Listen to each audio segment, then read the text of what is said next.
네, 여러분, 안녕하십니까.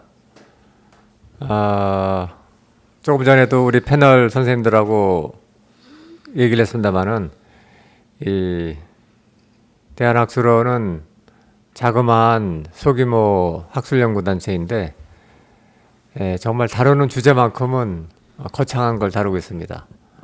천지와 우주, 역사를 한꺼번에 아우르는 엄청난 이야기를 지금 해오고 있고요.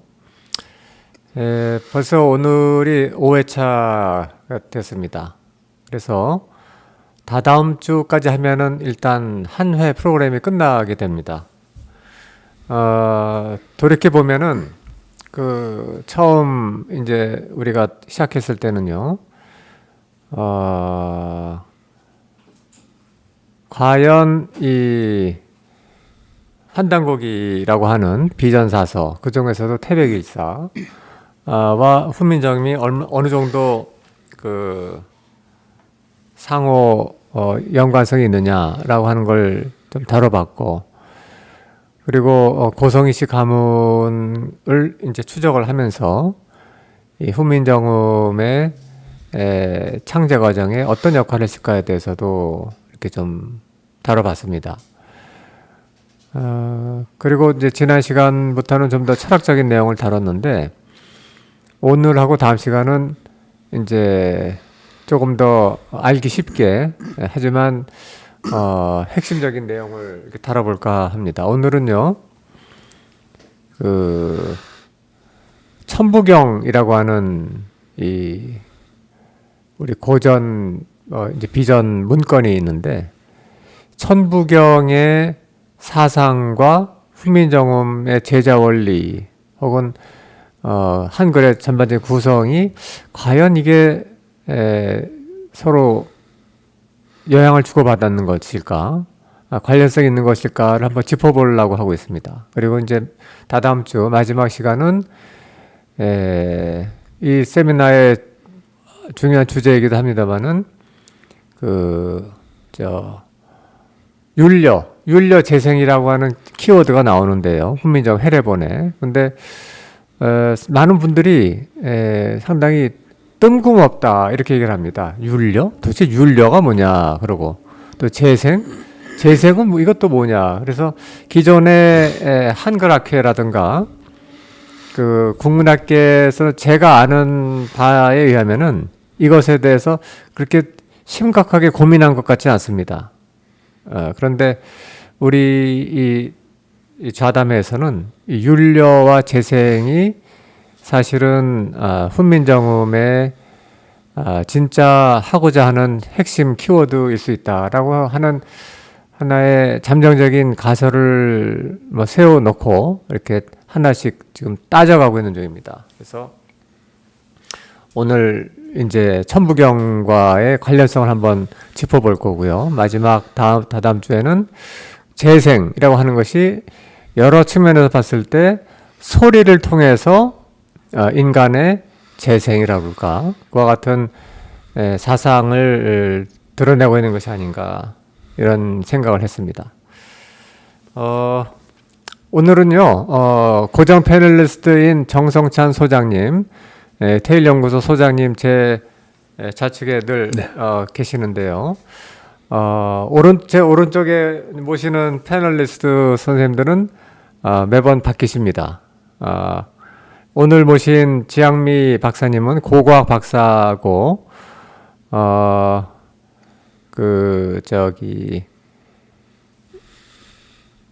부여사에 대해서 아주 깊이 연구를 많이 하셨고요. 그리고 오사카의 스미오시구의 이와이초, 이 초는 우리로 치면은 한 동쯤 되는 행정단인데요.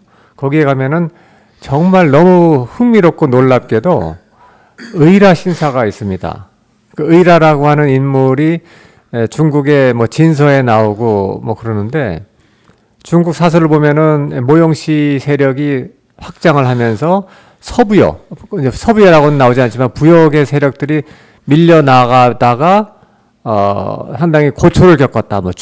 의려왕이 죽었니 살았니, 의라는 어떻게 됐니, 그러는데 중국 사서에는 그 기록이 뚝 끊깁니다.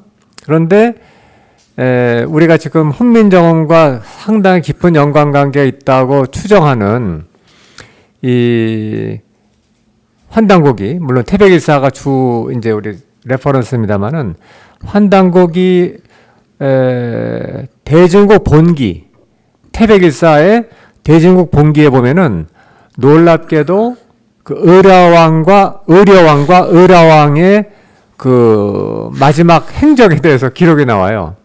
이건 어디에도 없는 이야기거든요. 어디에도 진짜 없는 얘기인데 태백일사에 나오는데, 그 의라왕이 관련된 신사가 있다고 그래가지고 반신반의하면서 2014년에 제가 처음 가봤고 그랬는데, 궁사 이제 신사의 뭐 주지 스님 같은 역할을 하는 분이죠. 궁사와 그냥 생각 없이 얘기를 나누는 중에 환단곡이 태백일사 대중국 본기에 나오는 그 얘기가 딱 떨어지는 얘기를 하더라고요. 너무 제가 귀를 의심을 했어요. 너무 놀라가지고 우리 대한사랑 이사님들 같이 갔는데 어서 오시라고 그래가지고 막 모여놓고 녹화를 했어요. 녹화. 그 제가 다시 한번 인터뷰하는 장면을 그래놓고 몇 년을 묵혔어요. 그 내용을 묵히고 있다가 이제 부여사에 대해서 이제 관심이 많고 연구를 많이 했던 지향미 선생이 이걸 한번 다뤄보고 싶다고 그래가지고 제가 이제 논문 지도 커미티를 구성을 해서 했는데 아주 좋은 논문이 나왔습니다. 그 허성관 장관이라고 하는 분이 이 민족사학의 후원자이시기도 하고 당신 본인도 상당한 깊은 연구를 하신 분인데, 박사학위 논문, 지향미 선생 박사학위 논문을 읽어보고 상당히 인상적이다, 이런 얘기를 한 적을 제가 들은 적이 있는데요. 우리 지향미 선생 제가 금년 1월 달인가요? 1월 달이죠. 1월 달. 손박사 1월 달이었습니까? 우리가 일본에 간 게, 오사카 간 게? 금년. 1월 달에 오사카, 아스카, 나라현이죠. 그 다음에 고베를 답사를 갔는데, 다시 한번 갔습니다, 우리가. 의라신사 갔더니, 전에 만났던, 제가 인터뷰했던 그 궁사는 너무 힘들어가지고 그만뒀답니다. 그분은 대대로 세습하는 궁사였는데, 그 양반이 그만두고 몇 년 비어 있다가 최근에 새로 누가 왔대요. 그래가지고 궁사가 새로 있었는데 그 사람은 모르더라고요. 역시 이게 그 가문에서 내려온 이야기를 모르는데, 아무튼 뭐 지 선생 모처럼 모셨는데 본인이 했던 의라왕 관련된 그 의라신사가 과연 이 사실이 우리 학계나 세상에 알려지면은 한일 관계, 요새 한일 관계 복잡하잖아요. 그 일본이 아무튼 여러 가지 측면에서 우리 호의에 대해서 과연 어떻게 반응할까 좀 걱정이 되는데, 한일 관계에 어떤 임팩트를 줄 거라고 봅니까? 본인이 연구가 이제 빛을 보게 된다면. 예. 제가 사실 이 분야 연구를 시작을 하게 된 것도 물론 기존의 부여사 연구를 해왔다는 것도 있지만, 우리는 부정하고 일본 내에서 소수 학자들이 의견을 제시했고, 그리고 그 서구 학자들이 특히 미국의 하버드를 중심으로 한 미국의 이쪽 동양에 관심 있는 학자들이 오히려 부여가 일본에 들어가서 야마토 왕조를 세웠다라는 주장을 계속 하는 겁니다. 그걸 발견하고 이거는 뭔가가 있다. 서구 사람들은 그냥 옳지 않은 거에 대해서 거짓 이야기를 할 사람들도 아니고, 근데 그 사람들이 한결같이 그런 주장을 하는 그 배경에는 분명히 무엇이 있다라고 보고 이제 연구를 시작하면서 저도 굉장히 놀라움을 금치 못할 정도의 그 내용들을 발굴을 했는데, 이 논문이 알려지게 되면 아마 일본 측에서 갖고 있던 어떤 한국에 대한 편견이랄까요? 그런 것들이 굉장히 많이 이제 해소가 되고, 그리고 한국도 마찬가지로 일본에 대해서 보는 시각이 또 많이 달라지지 않겠나. 그래서 한일 관계에 굉장히 긍정적인 반응을 불러일으킬 수 있다라고 저는 확신을 합니다. 네, 그거 맞습니다. 지금 최근에 한일 관계에 대해서 많은 지금 걱정들 하고 있잖아요. 우리 정부는 뭐 지금 대통령은 뭐 통큰 결단을 했고 나머지 반컵은 일본이 채워달라 이렇게 얘기했는데 뭐 야당에서는 그래요. 채우기는커녕 청구서가 날라오고 있다. 더 이것도 달라 저것도 해달라. 뭐 심지어 독도 얘기까지 했다는 뭐 루머까지 돌아다니는데 저는 이제 개인적으로 방금 좋은 얘기를 했는데요. 일본에서 한국에 대한 경쟁심이 최근에 많이 고조가 돼 있어요. 왜냐하면 한일 역전의 여러 가지 현상이 드러나고 있거든요. 첨단 산업과 등대도 그렇고. 그래서 옛날과 다르게 일본 사람들이 우리를 볼 때 상당히 경쟁심을 가지고 바라봅니다. 그런데 이게 그러다 보니까 한일 관계가 쉽게 풀리지 못하는 점이 있는데 아마도 일본 회의라든가 이런 우익 단체 쪽에서는 별로 달가워할 것 같지는 않아요. 이 일본 천황가의 뿌리가 의라 신사일 수도 있다. 뭐 이런 얘기로 연결될 수 있거든요. 너무나 일본의 국가 정체성을 총들이채 무너뜨리는 거죠. 절대로 받아들일 수 없는 거고, 또 불행하게도 우리 사학계는 뭐 아시는 것처럼 이제 태백일상이 판단 거기는 뭐 쳐다보지도 않고 있고, 그다음에 상당히 실증적으로 연구를 많이 했음에도 불구하고 이렇게 빛을 보고 있지 못한데, 만약 이렇게 빛을 보게 된다면은 저의 소견입니다. 저의 소견이 뭐냐면 일본은요 우리하고 달라요. 우리는 정의가 꼭 힘하고 같이 간다고 보진 않잖아요. 근데 일본의 국가 형성 과정에서 갑자기 느닷없이 대륙에서 선진 문물을 가진 세력이 들어오면은 그게 일본 열도를 평정을 하고 새로운 집권 세력이 됐어요. 고조선 세력이 들어오고 가야가 들어오고 이런 식으로 단계적으로 들어올 때마다 그렇게 됐거든요. 그러다 보니까 일본의 한 몇백 년에 걸친 국가 정체성에서는 강자가 신이에요. 신. 그러니까 대륙에서 신과 같은 세력이 들어온 걸 본 거죠. 그러다 보니까 승리한 사람이 신이고 정의가 거기 있다고 그렇게 보는 독특한 윤리관이 형성됐다는 걸 우리가 얘기하고 싶은데, 우리는 아주 다르죠. 우리는 힘과 정의는 분리될 수 있는 거잖아요. 그래서 우리가 한일 관계를 우리가 할 때도 일본의 독특한 국가 형성 과정을 이해를 해야 되는데, 일본이 고대에는 근현대는 일본이 우리보다 앞섰지만은 고대는 이제 우리가 압도적인 선진국이었다라고 하는 사실을 지금 인정하고 있지 않아요. 지금 임나일본무술 완전 거꾸로 얘기를 하고 있죠. 근데 일본이 현실을 인정하게 되는 순간 놀랍게도 일본이 우리한테 고개를 숙일 수가 있습니다. 그럼 우리는 그 고개 숙인 일본에 대해서 일본처럼 위압적으로 제압하려고 그럴까요? 우리는 그렇지 않아요. 우리 국민성은 또 다릅니다. 우리는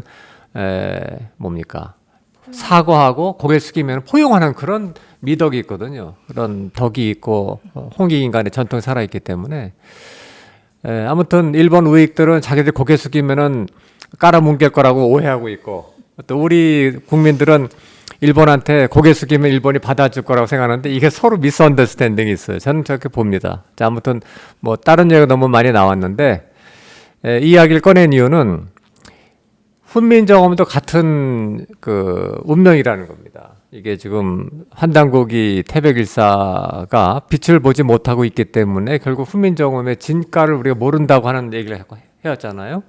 그렇죠? 훈민정음을 진짜 제대로 해독하려면은 마스터 키가 있어야 되는데 그 마스터 키는 태백일사에 있다는 거예요. 태백일사. 근데 태백일사라는 문헌 자체를 인정을 하지 않고 무시하니까, 그러면 훈민정음의 진정한 가치를 열 수 있는 키를 우리가 잊어버린 거다. 이런 걸 얘기를 우리가 한 4회에 걸쳐서 한 거고, 그 키를 갖고 비밀리에 전수해준 가문이 고성희 씨인데, 고성희 씨의 이 엄청난 역할을 우리가 완전히 인정하지 못하고 있는 것이 아닌가 그런 생각을 하는데 몇 번 우리 정선자 소장님은 계속 고정 패널리스트로 오셨기 때문에 한번 여쭤보고 싶어요. 만일 지금은 훈민정음의 가치를 우리 패널에서 보기에는 10%밖에 모르고 있다는 거죠. 10%밖에 진짜 가치에. 왜냐하면 진정한 가치를 열 수 있는 키를 잊어버렸으니까. 그런데 만일 이 훈민정음의 진정한 가치가 드러난다면 한국의 위상은 어떻게 될 거라고 보십니까? 한번 말씀 좀 부탁드립니다. 훈민정음이 얘기하고자 하는 천지의 도의 사상이 이게 완전히 밝혀진다면은 한국은 세계에게 선생국으로 상향될 것이라고 저는 믿습니다. 천지의 도에 대해서 태백일사라고 하는 그 문헌을 전고로 삼지 않아도 훈민정음 해례 문장 자체에 이미 태백일사에서 전하고자 하는 내용들을 압축해서 훈민정음 해례 본문 전체에다가 배치해서 얘기를 하고 있기 때문에 그 사상이 이렇게 옳게 세상에 알려지고 전파된다면은 한민족은 한국은 그리고 훈민정음 해례본에 들어있는 천지의 도의 정신 자체가 세계 인류를 그 새로운 생명세계로 인도하는 그 스승국이 될 것이다. 이렇게 저는 믿습니다. 네, 고맙습니다. 상당히 이제 희망적이고 정말 큰 비전을 말씀해 주신 것 같은데요. 그래서 오늘 우리가 이제 본론으로 들어가겠습니다. 이제 너무 이제 서론이 길었던 것 같은데 이 천부경이라고 있어요. 천부경. 아시는 분들은 아시는데 이 천부경이 그야말로 환단고기의 마지막 책인 태백일사의 핵심이죠. 그 모든 사상을 응축한 거고 누가 그러더라고요. 인류 역사는 천부경의 스토리로 굴러가는 것이다. 이렇게 얘기를 하더라고요. 그러니까 역사 철학의 정수죠. 그런데 불행하게도 이제 뭐 루머라고 할까 뭐 누군가 연구하면은 하이데거가 있잖아요. 독일에 하이데거가 전성훈 선생인가요?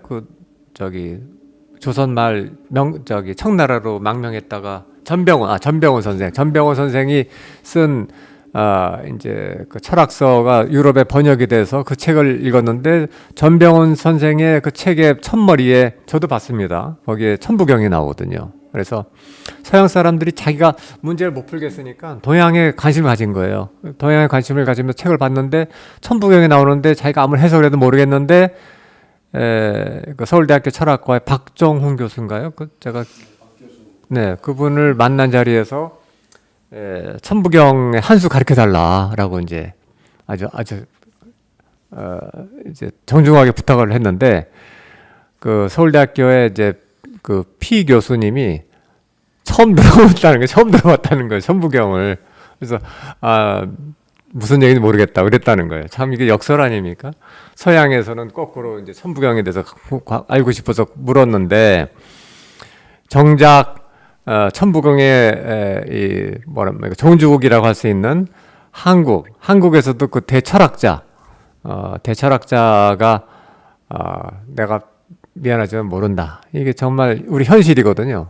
그래서 그런 여러 장애물이 많습니다. 이 장애물을 뛰어넘어서 우리가 이 방송을 하고 세미나를 하고 있는데 아무튼 아까 정 소장님도 말씀하셨는데 세상에서 알아주건 알아주지 않건 우리는 묵묵히 갈 길을 간다 이런 겁니다. 그래서 천부경과 이 훈민정음과의 한번 그 고리 뭐랄까 접점이 있는가 오늘 다시 한번 살펴보고자 합니다. 그래서 슬라이드를 같이 좀 보면은요.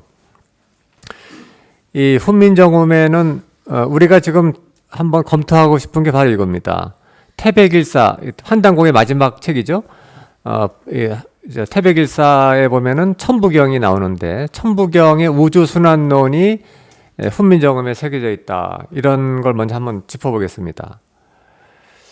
여기 보시면 천부경은 이제 여기 이제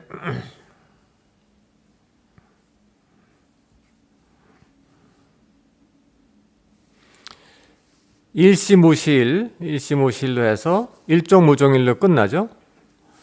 그래서 1에서 시작해서 1에서 시작했지만은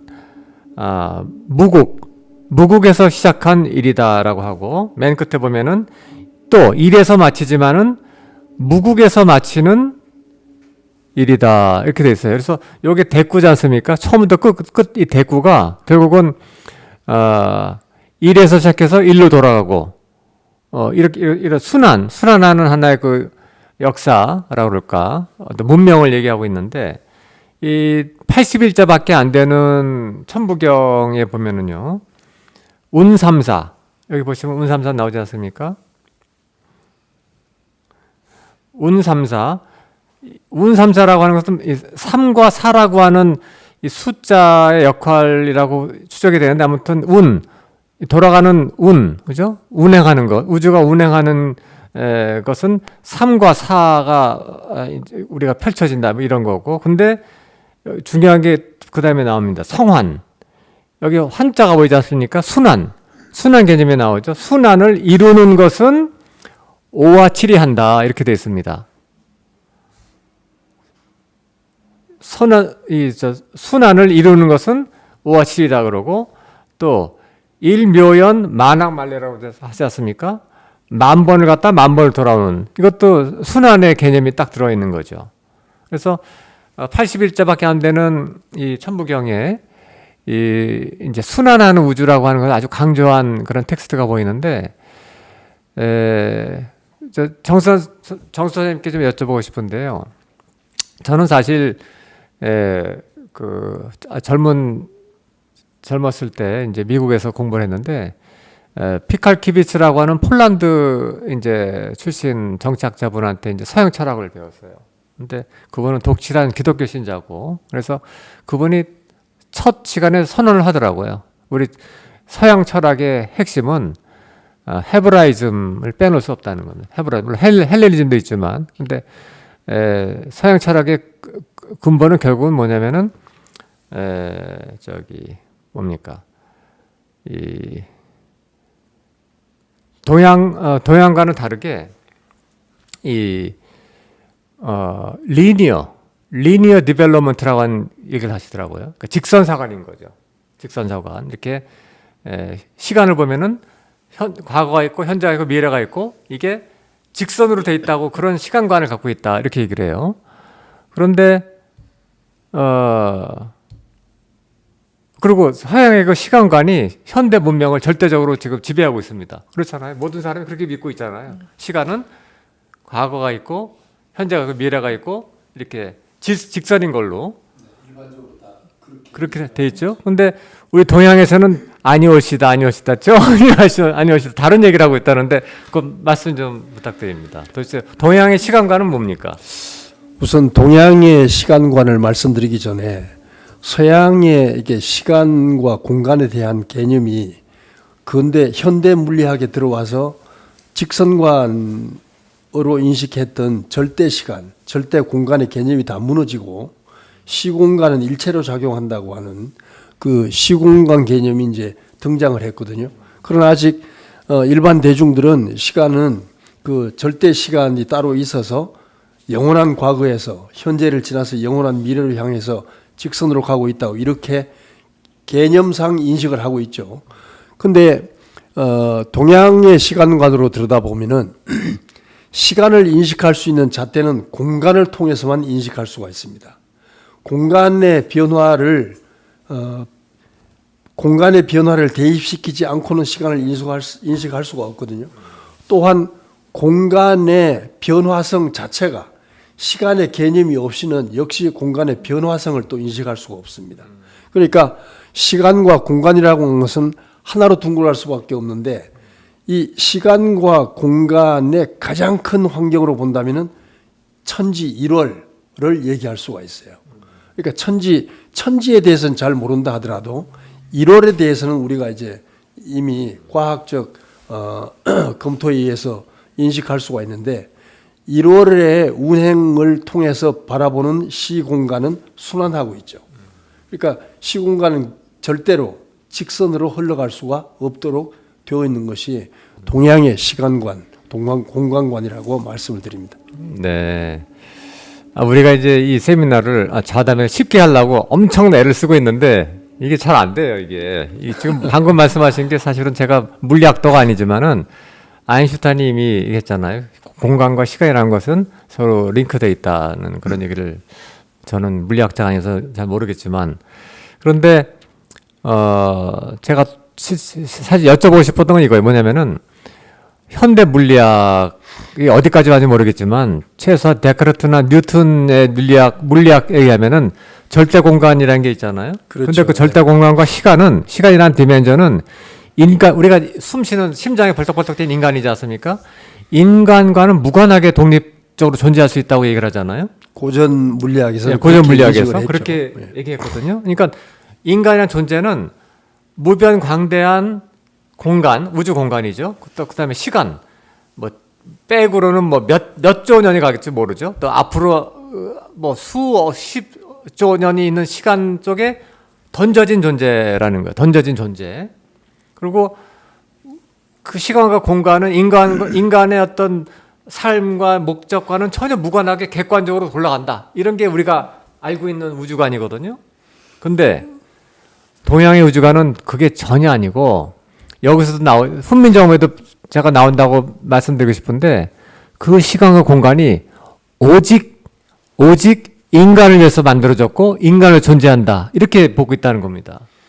인간을 위해서 시간과 공간이 만들어졌다는 거고 시간과 공간의 본질은 놀랍게도 마음이었다라고 하는 얘기도 있어요. 동양 사상에서는 결국은 우리가 생각하는 인간에 들어와 있는 마음이라고 하는 것이 우주와 분리될 수 있는 것이 아니라 같은 맥락에서 굴러가는 것이다. 이렇게 불교 유식설하고도 조금 접점이 있는 건데 아무튼 이런 것들이 사실은 현재 제가 물리학도가 아니기 때문에 제가 조심스러운데 양자역학이라든가 그쪽에서 말하는 이제 어떤 존재론과 연결이 된다고 봅니다. 우리 지학매 선생한테도 한번 물어보고 싶은데요. 서양 사람들, 서양이라고 얘기하지 말고 근대 우주관과 정말 다른 그런 우주관이 이게 지금 현대 양자역학이라는 쪽에서 점점 이제 동양하고 어프로치하고 있거든요. 그래서 이런 것들이 혹시 한류가 요새 인기 있는 것 같다고 전혀 무관하지 않을 수 있다 생각하는 뭐냐면은 서양 사람들이 정말 절망하고 있어요. 이미 19세기에 서양 철학자들은 파산을 선고했어요. 근데 우리 한국 철학자들은 서양만 바라보고 있어요. 근데 서양 학자들은 이미 19세기부터 일부 학자들이 동양을 바라봤다고요. 그래서 화이트헤드 같은 사람 보세요. 완전히 동양적인 사유책에 있는 사람이거든요. 하이데거도 아까 얘기했잖아요. 그러니까 결국은 이제 세상은 거꾸로 돌고 돌아서 이제 다시 동양으로 오는 것 같은데 최근에 한류가 대인기잖아요. 누가 그래요? 한류가 인기 있는 것은 우리 전도연 배우가 연기가 뛰어나고 그다음에 BTS가 정말 맵시 있는 춤 때문이 아니라 뭔지 모르지만 우리 한국 문화 DNA에 세계인의 마음을 확 끌어잡는 뭔가가 있다. 홍익인간 정신인지 뭔지 모르지만 그래서 자꾸 한류가 퍼지는 것이다라고 주장하는 사람들이 칼럼에 나와요. 언론에. 저는 지하면 선생님 그런 데 관심이 있다고 하는데 좀 뭐 이런 의견에 대해서 본인의 소견을 좀 말씀해 주세요. 왜냐하면 이게 바로 훈민정음이 앞으로 대박 날 그 우리 비전과 밀접하게 연관이 있거든요. 그 말씀을 드리기 전에 지금 방금 전에 이제 시 공간에 대해서 그 동양과 서양의 관점이 다른 말씀을 하셨는데 그거를 제가 그냥 아주 쉽게 실제로 했던 실험이 있습니다. 그 EBS에서 한 20여 년 전에 했던 실험이고 그거 이제 방송이 됐던 거였는데 그게 뭐냐 하면 최근에 사회심리학자들이 그걸 많이 인용을 하시더라고요. 그 동양인하고 이제 서양인하고 특히 한국인 같은 경우에 이제 놓고 하는데 세 가지를 주는 거예요. 원숭이하고 팬더 그리고 바나나 이 세 가지를 놓고 두 개를 묶어 보세요. 그렇게 했더니 서양 사람들은 100% 원숭이하고 팬더를 묶습니다. 근데 지금 여기 계신 분들도 딱 했을 때 어떻게 묶으세요? 원숭이가 바나나 이렇게 하죠. 그러니까 이게 동양하고 서양하고 일단 그 세상을 바라보는 관점의 차이가, 가치관의 차이가 그렇게 거기서부터 다릅니다. 이건 누가 옳고 틀리고의 문제가 아니라 서로 출발이 다른 거예요. 그런 관점을 갖고 하다 보니까 우리는 뭐냐면 그 원숭이가 바나나를 먹는다라는 어떤 행위라든가 그 전체 상황을 보는 거예요. 관계성 굉장히 그런 점을 중시하거든요. 그러니까 시간은 홀로 존재하는 것도 아니고 시간과 공간은 서로 밀접한 관련을 가지고 함께 굴러간다라는 관점이 거기서 있는 거죠. 그래서 우리가 그 경복궁이나 아니면 박물관에 가면 경복궁이나 뭐 이런 그 궁궐도 보시죠.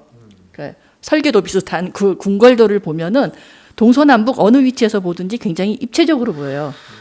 그 접근 방법이 이제 그 전통 그런 그 우리의 그 화법은 그 완전히 3D 입체화 돼 가지고 접근을 합니다. 그 관점이 바로 그 시간과 공간이 같이 교접을 하기 때문에 그 관점이 나올 수밖에 없는 거예요. 서양은 원근법이죠. 그냥 한 직선에서 멀리 있고 가까이 있고 그 정도의 차이로만 보지만 이 동양에서 우리 쪽에서는 그렇게 보질 않기 때문에 그 통으로 놓고 그냥 들여다보는 거죠. 근데 그 시점이 어떤 시점이 되냐면은 결국 요즘 뭐 예능 프로 있죠. 전지적 시점이라고. 제3자적 관점으로 전체를 아우르면서 보게 됩니다. 그렇게 보는 관점은 바로 그게 이제 통찰력이 거기서 나올 수밖에 없죠. 그래서 우리나라 사람들 이제 드라마 되게 좋아하고 그 드라마를 보면서 옳고 좋고 해가면서 이제 말이 많아요. 근데 그런 것도 보면은 제3자적 관점에서 그 드라마를 보니까 주인공이 잘했느니 뭐 빌런이 못됐느니 해가면서 그런 이야기들을 하거든요. 그러면서 자신의 삶을 또 투영을 해보죠. 근데 이런 방식이 그 해외에서도 굉장히 새로우면서 거기 몰입도를 높여 왔다는 거죠. 그래서 새로운 접근 방법이라고 이렇게 분석이 된다는 겁니다.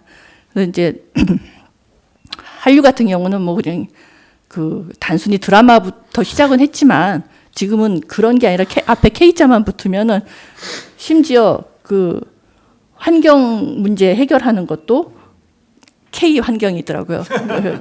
K 무기 뭐 군사 문제도 그렇고 뭐죠?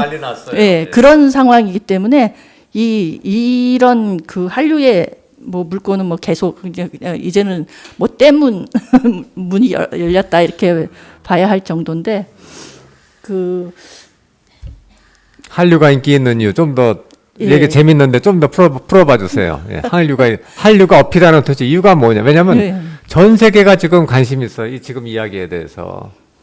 근데 명쾌한 답을 못 주고 있어요. 저희 그 한류가 인기가 있을 수밖에 없는 거는 물론 제가 이제 뭐 콘텐츠 완전 전문가도 아니긴 하지만은 그 한류의 기본 철학이 그 이념이 그 기본적으로 상생이라는 상생 조화, 어울림이라는 그게 깔려 있습니다. 내가 원하는 답이었습니다. 그게 일단 드라마 하나만 보죠. 그 주인공이 죽으면 안 돼요. 망하게 돼 있어요. 그래서 주인공은 반드시 잘 살아야 돼요. 그리고 그 악당이죠. 빌런은 회개해야 되는 거고, 그런 식의 그걸 꼭 풀어 나가야 그 드라마가 성공을 하고 영화도 성공을 합니다. 근데 가끔 이제 폭망하는 영화들 보면은 주인공을 죽여놓으니까 이제 폭망을 하죠. 그런 것처럼 끝까지 뭐 어떠한 시작은 어떻게 했지만 중간에 뭐 얽히고 설키고 했어도 우리가 이 세상에 존재하는 이상 함께 잘 먹고 잘 살아야 되지 않겠냐. 그러면 같이 손잡고 가야 된다라는 그러니까 이제 풀어서 얘기해서 그런 거고 이제 한마디로 하면은 상생이고 조화고 어울림이다. 네, 저는 그렇게 봅니다. 고맙습니다. 사실은 이 이야기는 풀면 풀수록 재밌는 이야기고 한데 뭐 오늘 저도 그게 한마디 좀 이렇게 보태고 싶은데요. 지금 이제 K라고 얘기를 했잖아요. 그 K의 어원이 나온 게 코리아 고려에서 나온 거 아니겠습니까? 근데 고려의 원래 뜻이 한국 할 때 한이라는 뜻과 서로 이렇게 밀접하게 서로 통하고 있기 때문에, 그러니까 K 스피릿, K 한류 그러면은 거기에 그 중심 주제가 한인데, 한이라고 하는 것은 밝음이잖아요. 한이라고 하는 것은 하나라는 뜻도 있으면서 그 속에 역시 밝음이라는 의미가 같이 들어있기 때문에, 이 인간은 누구라도 밝음을 지향하게 돼 있고 어둠을 등지게 돼 있으니까, 동양 사람이든 서양 사람이든 세계 인류가 누구나 어둠을 등지고 밝음을 향하도록 되어 있는 것이 그게 생명의 이렇게 절대 법칙이다. 그런 측면에서 세계가 K 그 한류에 목을 메고 있다, 뭐 희망을 이렇게 희망을 두고 있다, 이렇게 말씀을 드릴 수가 있습니다. 네. 저는 참 제가 이제 최근에 유튜브를 이제 주로 뭘 보냐면은 한국 드라마나 뭐 블랙핑크나 이 사람들 우리 아티스트들에 대해서 세계인들이 반응하는 걸 제가 유심히 보거든요. 그래서 제가 이제 궁금해서 여쭤봤는데, 사실은 우리 이 대한학술원의 비전은 블랙핑크, BTS, 그다음에 사랑의 불시착보다 10만 배 이상 파워 있는 게 바로 훈민정음이다라고 보고 있습니다. 훈민정음. 근데 이제 그게 가치를 보지 못하고 하는 이유가 누군가가 우리 발목을 잡고 있다는 거예요. 누군가가. 근데 그 누군가가 다름 아닌 우리나라 사람들이다라고 하는 게 정말 안타깝다는 거고요. 제가 이제 훈민정음에서 다시 들어가는데, 저의 소견입니다. 이제 한류가 여러 가지 어필하는 요소가 있겠죠. 그런데 저는 강렬한 생의 의지가 담겨 있는 게 아닐까. 아까 밝음을 말씀하셨잖아요. 어둠이 아니라 삶, 생명성. 강렬한 생명성의 에너지가 농축되어 있는데, 그 에너지가 한국인들이 하는 모든 말, 모든 춤, 모든 행위에 다 녹아 있는 것이 아닐까, 그런 생각을 하는데, 이 생명성은 실제는 뭐냐면 순환이라고 봅니다. 순환. 음양 순환이 이퀄 생명이잖아요. 순환이 없으면 생명이라는 게 없는 건데, 우리 인체에서 가장 생명의 기둥이 되는 게 순환기잖아요. 순환기. 심장, 폐, 이런 것도 끊임없이 순환하지 않습니까? 그렇죠. 그러니까 순환은 결국 생명이다라고 보는데, 우리 텍스트를 보면은요, 훈민정음이 이렇게 나옵니다. 천지지화 본 일기인데 음양오행 상시종, 순환이라는 개념이 있죠. 끊임없이 이렇게 순환되고 있고, 그 다음에 일원지기가 주류 불궁인데 사시지운도 순환 무단이다. 끊임없이 순환하는 것이다. 그 다음에 고로 정의부원, 동의복인가요? 부인가요? 복춘인가요? 부춘. 그 다음에 초성지 부위종, 그 다음에 종성지 부위초. 그래가지고 제가 몇 개만 따왔는데, 훈민정음의 글자 구성 자체가 순환을 말하게 돼 있어요. 순환. 네, 그렇습니다. 네, 여기 방금 나왔지 않습니까? 그러니까 마치 이런 거예요. 우리 한글은 뭐 앞에서 우리가 말씀 나눴습니다만은 천부경에서 말하는 게 천지인이 하나로 합하면 대삼합 육생 7, 8, 9잖아요. 생, 여기 생의 키워드 주목해 주세요. 하늘과 땅과 인간이 한 마음이 되거나 혹은 하나로 합하면은 거기서 이제 생명 에너지가 나온다는 거예요. 생명 에너지. 그렇죠? 그게 이제 천지인 합, 대삼합 육생이라고 하는 개념인데, 그렇다면은 우리 한글은 초성이 하늘이고요, 종성이 땅이고요, 인간이 중성이거든요. 그러면 한글에 한 음절이 만들어지려면은 천지인이 합해야 됩니다. 천지인 합생 되거든요. 그러면 이제 우리 지난 시간에 말씀도 나왔습니다만은 한글의 음절, 초성, 중성, 종성으로 한 음절을 만드는 이 개념 자체가 혁신적인 건데, 이게 우연이 아니라 지난 시간에도 신미식 원장, 한의학 박사죠, 말씀하셨는데, 이것은 천부경의 대삼합 6 생 7, 8, 9의 개념과 밀접한 관련이 있고 인중천지일 과도 밀접한 관련이 있다 얘기를 했어요. 그러니까 말하자면은 지금 한글을 쓰고 말할 때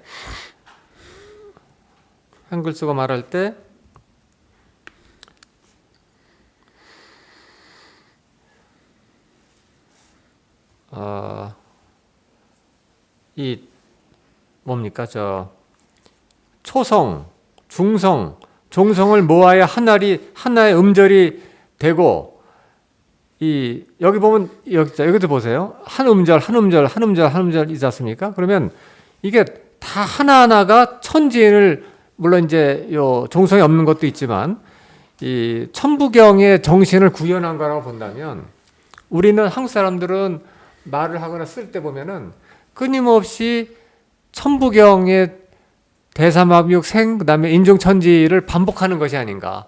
계속 반복하는 거죠. 순환. 그렇다면은 이런 정신을 바탕으로 음절 구조가 됐다는 것 자체가 마치 우리가 그거 있잖아요. 우리 절에 가면은 이렇게 이 뺑뺑이 돌리는 거 있잖아요. 그거 뭐죠? 그게 한 바퀴 돌리면 그게 불경 한번 읽은 거로 친다.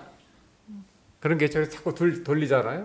그런 것처럼 한글의 원리를 알고 한글을 쓰고 읽으면은 한 음절이 하나의 이제 천부경의 핵심 정신을 담은 거니까 천부경이 읽은 거나 마찬가지죠. 음절 하나에 어떻게 말하자면 그렇게 본다면은 순환 끊임없는 초성이 종성이 되고 종성이 초성이 되는 이 순환의 원리에 따라서 음절을 만들었다는 것 자체가 생명성을 끊임없이 만들어내는 그런 사상, 어떤 삶에 대한 강렬한 에너지를 담은 것이 아닌가. 혼자 생각입니다만은 혼자 생각이 이게 좀 너무 엉뚱한 경강부회일까요? 어떻게 보십니까? 이런 해석이 어떻게 보십니까? 그 혼자만의 생각이 580년 전에 훈민정음 그 학자 팀들의 생각과 당연히 아주 일치를 하고 있습니다. 한글의 음절은 초성과 중성과 종성으로 되어 있지만은 초성과 중성으로 되어 있는 음절도 있어요. 초성과 중성으로 되어 있는 음절도 한 음절인데 그 초성과 중성을 훈민정음 회례에서는 뭐라고 얘기를 하고 있는가 하면은 초성은 땅의 공이고 중성은 하늘의 작용이다. 이렇게 얘기를 하고 있습니다. 그러니까 중성의 발음 자체가 하늘의 일이고 그 하늘의 일을 따라서 초성이 그게 부응해서 화합해서 한 음절을 이루고 있다. 이렇게 얘기를 하고 있거든요. 그런데 이제 초성과 중성과 종성이 들어가게 되면은 초성은 하늘의 일이고 종성은 땅의 일이면서 중성이 바로 사람의 일이다. 그래서 이 사람의 역할이라고 하는 것이 하늘과 땅을 연결해서 하늘의 일을 땅에서 이루어지도록 하는, 즉 하늘을 아까 초성과 중성으로 얘기했을 때 하늘 작용을 하는 그것을 인간의 대행을 해서 하늘에서 하늘의 일이 땅에서 이루어지도록 하는 그것을 바로 인간이 맡았다. 이렇게 얘기를 하고 있습니다. 그러니까 천부경에서 얘기하고 있는 천부경의 도를 저는 그 천지 변화의 도라고 또 이렇게 설명을 드릴 수가 있는데요.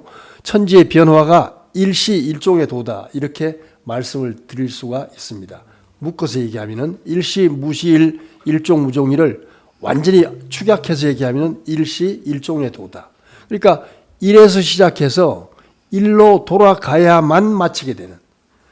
일에서 시작해서 일로 돌아간다고 하는 것은 하나의 점에서 시작을 해서 이 우주에 영원히 이렇게 발사해서 영원히 갈 수 있는 총알이 있다고 가정을 한다면은 우주 자체가 에너지의 흐름이 순환으로 되어 있다면은 총알이 발사된 시점으로 그 영원한 끝에는 다시 돌아올 수밖에 없지 않습니까?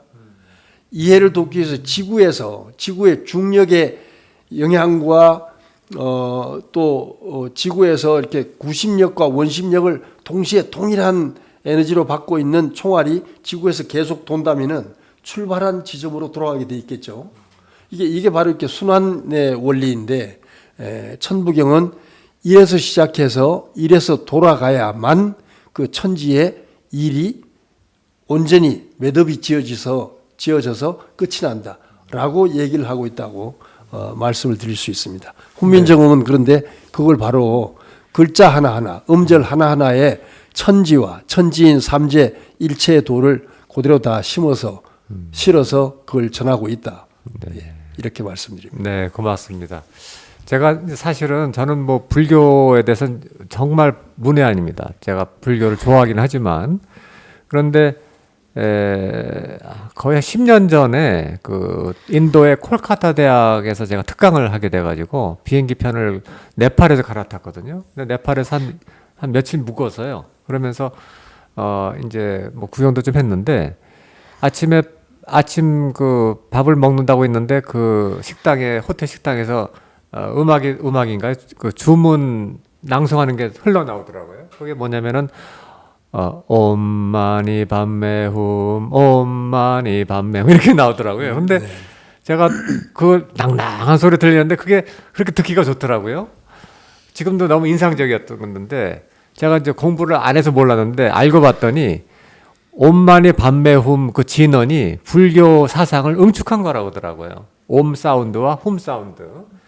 요것을 끊임없이 반복하는으로써 클린징, 영적인 클린징을 할 수도 있고 뭐 그렇게 보는 것 같아요. 근데 저는 그 끊임없이 만트라, 주문을 반복해서 읽는 게 저게 무슨 의미가 있나 이런 생각을 많이 했거든요. 왜냐하면 아까 직선사관 서양에서 말씀드렸잖아요. 끊임없이 새로운 걸 내가 배워서 익혀서 내가 지식을 넓혀가야 되는데 그 시간에 반복해서 뭘 읽는다는 게 저게 무슨 이상한 행동인가 이렇게 생각을 했었어요. 근데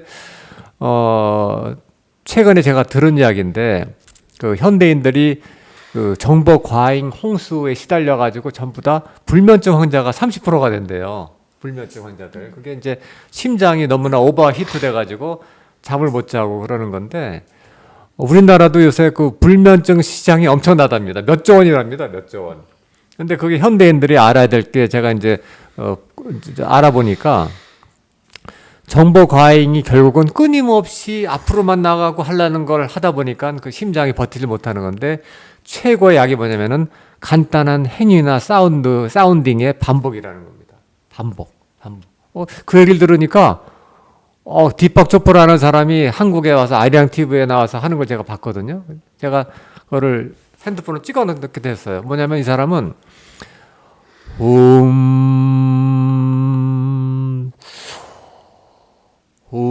하는 걸 반복하라는 거예요. 그거를 아리랑 TV에서 보여주더라고요. 그래서 저게 그 네팔에서 제가 들었던 그거 같은 원리인가 보다 했는데 근데 요새 정신과 의사들이 그 얘기를 하더라고요. 제가 직접 봤어요. 단순한 반복 행위를 하라는 거예요. 그래서 몸이나 뇌가 앞으로 나가려고 하지 말고 반복되는 걸 하면은 거기서 이제 심장이 쉴 수 있고 몸이 안정을 찾아간다. 결국은 그렇다면은 훈민정음 우리가 말할 때도 그 원리를 알고 말하면은 이게 끊임없는 반복이잖아요. 모양은 다르지만 원리는 똑같아요. 초성이 오행을 따서 이제 다 다르게 보이죠. 종성도 다르게 보이고 중성도 다르게 보이고 하지만 그 본질은 같은 거거든요. 본질 같은 것이 초중성이 계속 반복되는 걸 그런 원리를 알고 이거 한글을 쓰고 한다면 그러면 이것이 우리가 어떻게 말하자면 생활 순환 수행이 되는 건가 그런 생각도 들어요. 우리가 모르는 사이에 제가 뭐 이건 좀 여담이어서 제가 지나가겠으면 아무튼 지금 방금 나눈 이야기가 천부경의 핵심은 순환인데 순환이 이제 우주의 본질이기도 하고 존재의 엔진인데 훈민정음의 원리 자체가 순환을 강조하고 있다. 이게 상당히 흥미로운 접점이다. 이렇게 하고 싶은 얘기. 예. 그 훈민정음이잖아요. 정음, 바를 정자, 바른 소리인데 그 정음이라는 거는 세종 때에 했던 일들 중에 그 단순히 언어만 이렇게 한글만 만든 것뿐만 아니라 뭐 석경이라든가 해서 음악도 표준을 만들고 굉장히 여러 가지 정음을 만들고자 하는 그 노력들을 많이 했습니다. 그런 점에서 봤을 때 이 정음 바른 소리를 통해서 또 바른 음을 잡아서 그걸 기준으로 했다는 거는 그 단순히 눈에 보이는 계량형 통일 이런 차원을 넘어서서 굉장히 근원의 생명력을 직접 끌어다가 그 백성들한테 연결시키고자 했던 그 마음이 있었다고 저는 이렇게 보여지는데, 그 우리가 지금 공식적으로 알려져 있는 게 사람 몸에 365개의 혈이 있다고 그러잖아요. 그 혈 중에서 제일 큰 혈자리가 바로 입입니다. 입을 통해서 이 발산되는 에너지, 그래서 그 입과, 그러니까 말과 관련된 그런 속담들이 상당히 많이 있는데, 그거 보면은 뭐 새치혀 잘못 놀려가지고 그 상대방을 죽음에 몰기도 하고, 또 그 말 한마디로 천냥빚을 갚기도 하고 하는데, 그 당시에 이 언어를 통해 가지고, 물론 기존의 언어는 있어 왔잖아요. 근데 그거를 좀 더 확실하게 잡는 게 글이잖아요. 그래서 글을, 그 훈민정음이라는 글을 만들어서 보다 그 바른 소리, 그 바른 음이라는 어떤 규칙, 그게 바로 율려죠. 그거가 이제 그 율려의 선을 어떻게 잡고자 지키고자 하는 그 노력의 일환으로 이런 한글도 창제를 하지 않았느냐. 저는 평소에도 이제 그런 생각을 해왔습니다. 네. 좀 전에 이제 교수님께서 말씀하신 그 음절 하나하나를 반복하는 것이 그 생명의 순환을 그걸 끊임없이 모르면서도 반복하는 것이다, 이런 말씀을 하셨는데, 한글과 같은 음절 문자는 세계에 한글밖에 없죠. 한글밖에 없습니다. 근데 한글이라고 하는 그 음절 문자는 아까 또 잠깐 말씀드렸듯이 초성과 중성으로 되어 있는 음절과 초, 중, 종성으로 되어 있는 음절이 같이 있어요. 근데 초성과 중성에 대해서는 훈민정음 회례에서 뭐라고 얘기를 하는가 하면은 중성은 하늘의 일이고 초성은 땅의 공이다, 이렇게 아주 못을 박아서 얘기하고 있습니다.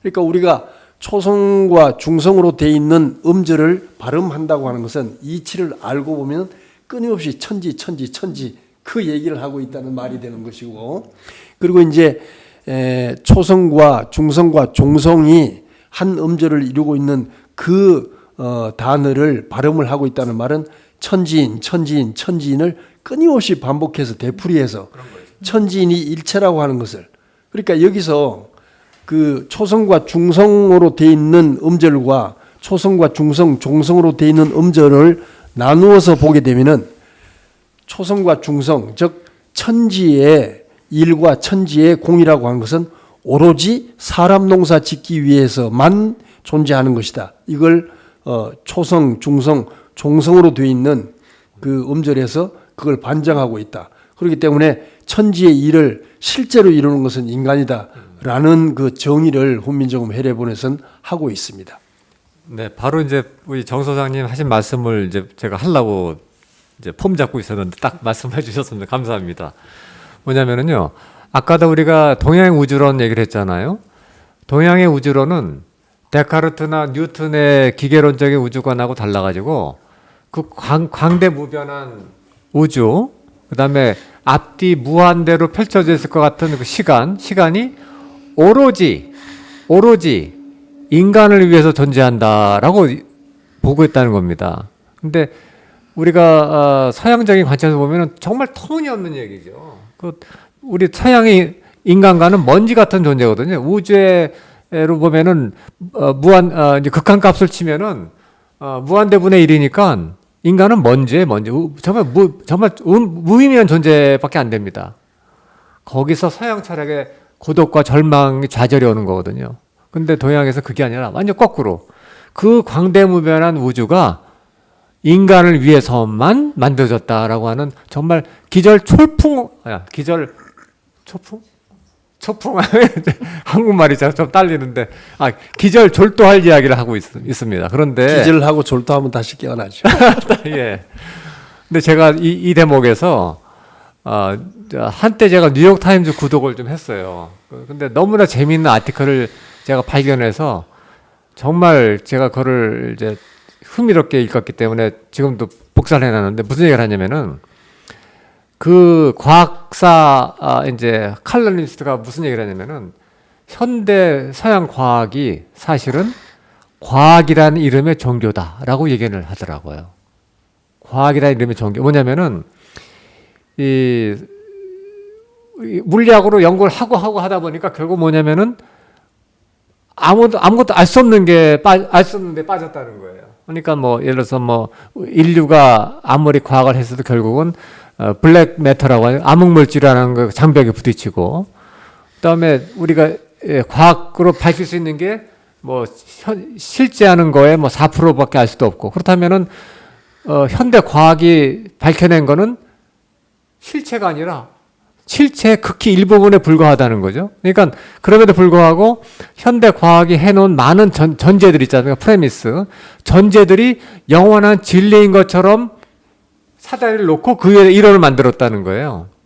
그러니까 검증되지 않은 전제를 가지고 이론을 만들어 놓고 그것이 진실이냐 주장하는 것 자체가 그것이 엄청난 종교다라는 거예요. 검증되지 않는 아주 근원적인 전제를 가지고 얘기를 하니까. 그래서 물론 그게 이제 현대 과학을 전부 다 무시할 수 있는 건 아니고 분명히 의미는 있지만 그게 너무 과용되면 안 된다 그런 얘기 같은데. 과학의 한계를 과학의 한계를 인정을 하고 해야 되는데 종종 학자들이 그걸 잊어버린다는 거죠. 그래서 그것이 바로 이제 과학이라는 이름의 종교라고 했는데 그렇다면은 우리가 우주가 인간과 무관하게 존재하고 있다는 그 가정도 한번 의심해 볼 수가 있다는 겁니다. 근데 그 의심하지 않고 그 위에다가 상아탑을 쌓아놨잖아요. 그런 점에서 이제 우리가 좀 반성을 하고 성찰을 해야 된다는 얘기인데 결국 뭐냐면은 동양적인 우주관을 지금 명쾌하게 반박을 하지 못하는 거예요. 반박하지 못한다면 그게 사실일 수 있다 가능성을 열어놔야죠. 열어놔야 되는데 뭐 우리 현대 이제 뭡니까 물리학에서도 동양적인 우주관을 지금 접근한다는 얘기 들었습니다만은 아무튼 다시 원래로 돌아가서 천부경 얘기 돌아가겠습니다. 천부경에서 하는 이야기는 뭐 순환이 중요하지만은 순환보다 더 궁극적인 건 조금 전에 정 소장님 말씀하셨는데 인간 농사라고 하는 개념이 중요하다고 봅니다. 인간 농사라고 하는 개념도 정말 생소한 개념일 거예요. 현대 우리 일분들은 아니 인간을 가지고 무슨 농사를 짓느냐, 내가 무슨 쌀이냐 이렇게 생각할지 모르겠는데 쌀 같은 인간을 만든다는 것이 아니고 뭡니까? 이 완성된 인간, 그다음에 진선미의 덕을 갖춘 인간, 여러 가지 모습이 있습니다만은 좀 어려운 용어 쓰자면은 이 테일 인간을 만들어내기 위한 끊임없는 순환 운동을 우주가 한다라고 하는 얘기가 천부경의 요체라는 겁니다. 그래서 그 대목을 이제 우리 오늘 좌담회 두 번째 대목으로 얘기를 나눠보고 싶은데 여기 보시면은 천부경에 그 일시무실 여기 나오지 않습니까?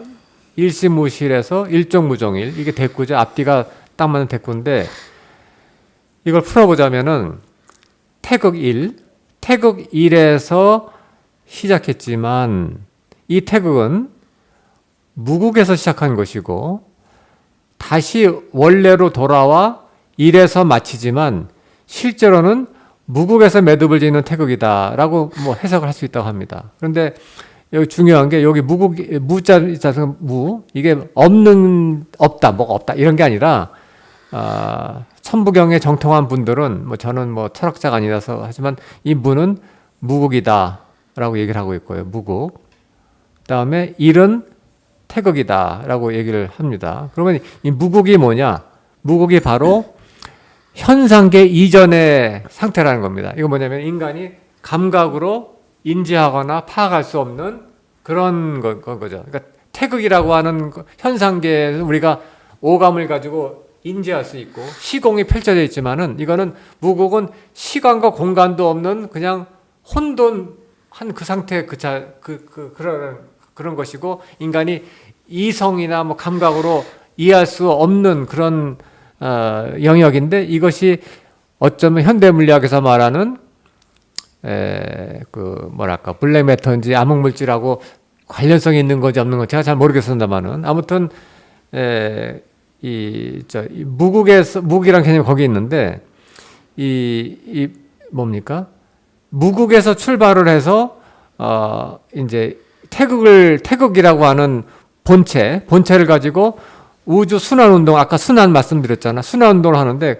그 왔다 갔다 만왕말래 왔다 갔다 하는 그 순환 운동은 결국 생명을 이제 만들어내는 과정인데 그 생명을 만드는 과정에서 우주가 열매를 맺고 인간 농사를 하는 것은 결국은 완성된 인간, 태일 인간을 만들어내는 것이 목적을 갖고 있다. 뭐 이런 얘기를 한다고 우리가 천부경 해석하지 않습니까?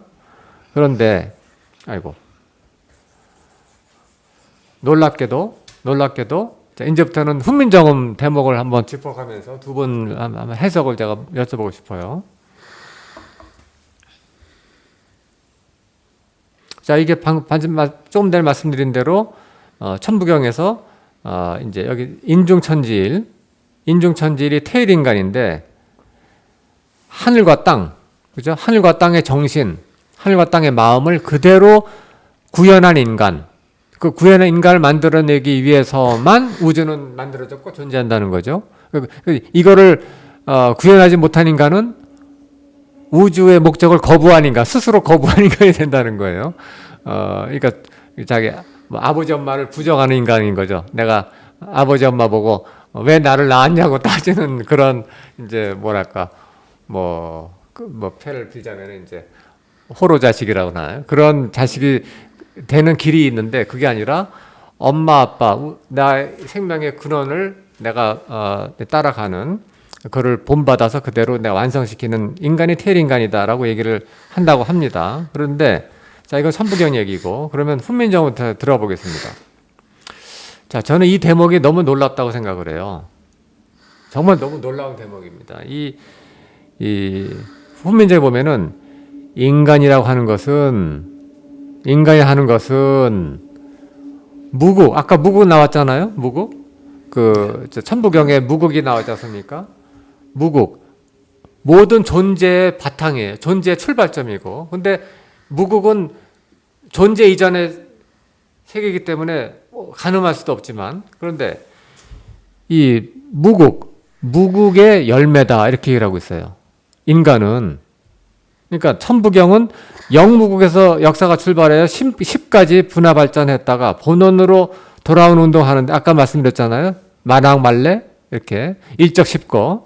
그런데 그 완성의 작품 주인공은 결국 인간이다 이렇게 얘기했습니다. 이게 바로 말씀드린 것처럼 서양 인간관하고는 완전히 다른 인간관이에요. 서양은 리미트 무한대분의 1이에요. 그 값은 이퀄 뭐냐면 먼지입니다. 먼지. 그 값은 극한값은 제로거든요. 그 서양적인 인간과는 우주론에서 본 인간은 무의미한 존재예요. 전혀 우주의 목적과는 무관한 존재에 불과합니다. 그냥 뭐 따진다면 욕심이 있고 해서 명예욕과 권력욕과 뭡니까 재력을 추구하다가 허망하게 죽어가는 게 인간이다라고 얘기를 해요. 그런데 훈민정음에서는 무슨 얘기를 하고 있느냐? 인간은 우주의 목적 그 자체다. 라고 얘기를 하고 있습니다. 이 엄청난 얘기를 어떻게 받아들여야 될까요? 즉 무극지진에 대해서 저는 이제 그 훈민정음 회례본을 쭉 연구를 해오면서 이걸 어떻게 해석해야 훈민정음을 아직 접하지 못한 분들에게 그 쉽게 인식할 수 있도록 전해 줄 수가 있을까 하는 문제를 고민을 많이 해봤어요. 수년 동안. 근데 저 인적 무극지진에 우선 즉자라는 걸 이렇게 잘 보면은 일반적으로 우리는 곧 즉 이렇게 해석을 하잖아요. 근데 그 곧 즉으로 해석할 수 있는 한자가 여러 개 있습니다. 여러 개 있는데 저 즉자는 본래는 칙이라고 하는 그 발음을 가지고 있는 거거든요. 그래서 저는 왜 훈민정음 회례에 이렇게 칙이라고 하는 글자를 즉으로 썼을까? 그걸 보다가 여기에는 절대 법칙적으로라는 뜻이 들어있구나. 그러니까 인간은 본래 절대 법칙적으로 무극의 참이다 라는 뜻이 그 속엔 들어있다고 저는 봅니다. 그래서 인간은 우주의 생명의 본원인, 무극이란 말 자체가, 극이란 말 자체가 한계, 끝 이런 뜻이 있기 때문에, 또 극이란 말에는 병이란 뜻도 있습니다. 병이란 뜻도. 그래서 무극 그러면 병이 없다 이런 의미도 그 속에 들어있어요. 그러니까 한계도 없고 끝도 없으면서 병도 없는, 그것이 이제 무극의 그 진상인데, 그 무극의 참이 사람이다 이렇게 해석을 해야 이게 맞는, 우리가 현대의 언어로 표현해서 대중들에게 또는 대상들에게 인적 무극 지진의 의미를 제대로 전달할 수 있는 그런 그 해석이 될 것이다 이렇게 생각을 하거든요. 그러니까 인간이라고 하는 것은 본래 우주가 처음 생겨나서 운동을 시작할 때부터 인간을 낳아서 인간을 완성시키는 그 목적 지향적 우주 운동을 했다. 이렇게 우주 운동을 했고 역시 지금도 우주 운동을 하고 있고 그 길을 이렇게 인간이 가고 있다라고 말씀을 드리고 싶습니다. 네. 자, 우리가 결국은 또 이렇게 어려운 얘기로 왔습니다. 맨날 쉽게 하려고 그러는데, 결국은 어쩔 수가 없어요. 결국은 이런 철학 담론을 하기 때문에. 저는 이걸 결국 같은 얘기이긴 하겠지만은 두 가지로 해석할 수 있다고 봅니다. 뭐냐면, 하나는 인간이, 그러니까 그 무국이라는 그 개념이 사실 근원의 생명력이죠. 그 사람이 나온 그 출발점이기 때문에 그 근원의 생명력이라는 그런 의미에서 다시 그 근원의 생명력이 살아남으로써 이 인간이 완성이 돼 갈 수 있다라는 그런 의미가 있고, 또 하나는 요즘 그 서양에서 이제 영성 운동 같은 거 할 때 나오는 게 0점 회복이라는 얘기를 씁니다. 그 0점 회복, 사람들이 굉장히 현대인들이 피폐해져 가지고 정신적으로나 몸적으로 이렇게 건강치 못한 그런 상황인데, 그럴 때 이 마음을 딱 세워서 그 0점을 그 저울이 0을 가리킬 수 있도록 그 본인의 영성을 0점으로 회복을 하면 그 모든 그 치유력이 나온다 하는 건데, 그런 능력조차도 그게 인간이 갖고 있기 때문에 누구나 그 본인들이 선택을 하면 그런 그 근원의 생명력을 발휘할 수 있는 그 힘이 인간에게 있다라는 그런 의미로도 해석할 수 있지 않겠나. 예, 그렇게 생각합니다. 네, 흥미로운. 이왕 지금 그 무극지진의 얘기가 나왔으니까 말씀을 좀 보태보면은, 본래 이 훈민정음 해례에서 무극지진을 얘기할 때 하늘과 땅과 인간을 정의하는 문장으로 얘기를 하고 있습니다. 하늘은 5토고 땅은 10토인데 인간은 5토다 10토다라고 규정을 할 수가 없다. 근데 인간을 왜 5토나 10토라고 즉 하늘이 하는 일이 본래 법칙적으로 정해져 있기 때문에 하늘은 그 길만을 간다는 뜻이에요. 5토라는 말은. 근데 10토, 땅이 10토다 하는 말은 땅은 반드시 10토의 일만을 그걸 이렇게 성사시킨다는 그런 의미가 들어있는데, 인간에게는 그런 토성, 인간도 토이지만은 인간에게는 그렇게 법칙적으로 본래부터 정해져 있는 그런 그 토성이 없다라는 얘기를 하고 있는 거거든요. 근데 그 얘기를 하면서 인간이 본래 무극지진인데 이오지정과 현묘하게 합해져서 뭉쳐져 있는 존재이기 때문에 인간의 선택에 따라서 하늘과 하나인 토를 이룰 수도 있고 하늘을 완전히 등지고 배신하는 자기 자멸의 길을 갈 수도 있기 때문에 인간에게는 그런 토성을 부여할 수가 없다. 인간의 온전히 선택에 달려 있으니까, 이런 뜻이 훈민정음 해례의 본문에는 같이 들어 있습니다. 그 천부경에 그 해설서라 할 수 있는 삼일신고에도 그런 비슷한 내용이 들어 있죠. 그러니까 만물이 천지인으로 구성되어 있는데, 이 사람, 동물과 식물은 한쪽으로 치우쳐 있지만 사람만이 온전히, 천지인이 온전히 들어가 있다. 그러니까 그것을 계속 발전시키느냐 그렇지 않느냐는 본인의 선택에 따라 달라지는 거죠. 그래서 그걸 발전시켜서 본인이 인간 완성을 이루고 성통공환을 할 수 있다라는 그런 내용이 들어 있습니다. 그래서 그렇죠. 네, 네. 그런 것과 이 훈민정음의 지금 이 대목도 결국은 같은 맥락에서 네, 봐야 되지 연결해서 않느냐. 예. 해석할 수 있다는 말씀이죠. 그 지금 두 분께서 아주 좋은 말씀해 주셨는데 뭐 여담을 좀 얘기해 볼까요? 여기 인즉 무국 지진이라고 했는데 진 있지 않습니까? 진. 우리 진 할 때 우리나라 미스코리아 뽑을 때 꼭 미스코리아 진, 미스코리아 선, 미스코리아 미가 있어요. 근데 그 진선미가 사실은 태백일사의 핵심 키워드입니다. 인간이 가야 될 모습 있잖아요. 모습의 목표점이 바로 진선미예요. 근데 진선미는 달라 보이지만 다 한통속이라는 거예요. 성명정하고 한통속인 것처럼 아까 삼일신걸 말씀하셨는데, 그러니까 진하게 되면 선하게 되고 선하게 되면 아름다워지는 거예요. 그래서 진짜 궁극의 모습은 뭐죠? 우주가 추구하는 것은 아름다운 인간을 만들어내려고 한다는 거예요. 근데 아름다운 인간을 우리가 동양 문화에서 뭘로 대신 표현하면 꽃으로 표현한다는 거. 꽃, 아름다운 꽃. 그게 이제 불교에서도 다 나오죠. 아주 더러운 연못에 정말 예쁜 연꽃이 딱 피면은 그걸 보고 이제 스님들이 감동을 먹고 막 그러잖아요. 그러니까 더러운 물에 네. 전혀 오염이 되지 않는. 그렇죠. 예. 떠 있어서. 예. 그러니까 결국은 그걸 말을 바꾸면 무국지진을 조금 더 비틀며 다시 얘기하면은 결국은 진선미를 추구하는 것이 우주의 본성인데, 사실은 뭐 진짜라고 하는 거는 뭐 줄이면서 찐이라고 하대요. 요새 MZ 세대는 찐. 제가 우리 학교 학생들하고 소통하려고 하다 보니까 너무 힘들어요. 그 학생들 쓰는 용어를 따라하려 하다 보니까 요새는 포기했습니다. 하지만 이제 찐은 제가 가끔 쓰는데, 그 진이라고 하는 그 이제 키워드를 제가 가만히 생각할 때 여담인데 우리 저 스태프분 저거 좀 비춰봐 주세요. 저기 저 한번 오른쪽에 네 저기 좀 보이는 게 저기 지금 그 조선총독부에서 1922년부터 38년까지 도대체 몇 년입니까? 38 빼기 20이니까 16년이죠.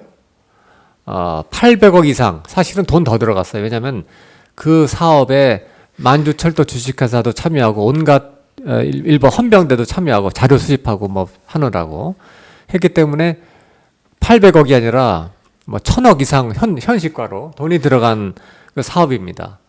놀랍지 않습니까? 일본이 남의 나라 역사를 저렇게 엄청나게 이게 조사를 해가지고 한 걸 우리 번역을 한 겁니다. 저기 번역본입니다. 조선사라는 책의 번역본이고 35권인데 분량이 지금 우리가 만들다 보니까 46권이 나왔어요.